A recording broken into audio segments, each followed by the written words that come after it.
I would like to share with you my new action that get rid of purple and red feet. Very easy, few clicks, and this action is available in our store. Okay, first let's get rid of the redness. So I'm gonna just paint like this, and my another brush is get rid of purple. That's it. All right, let's see before and after, before and after. And of course you can just set opacity less and more if you, for example, if that's color like too light for you.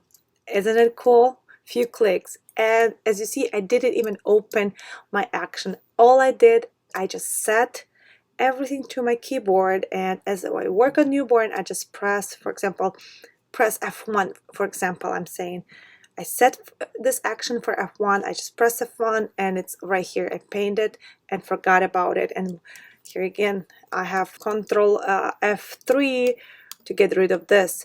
You see, it's just really quick. This is one of my recent pins that we get rid of the peeling skins. I don't know if that's easy to show somewhere, peeling skins, or like, you know, like I did the hair bloods.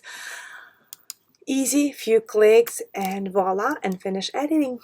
I hope that helped. Thank you for visiting our website. That was Svetlana Vronska. Bye bye.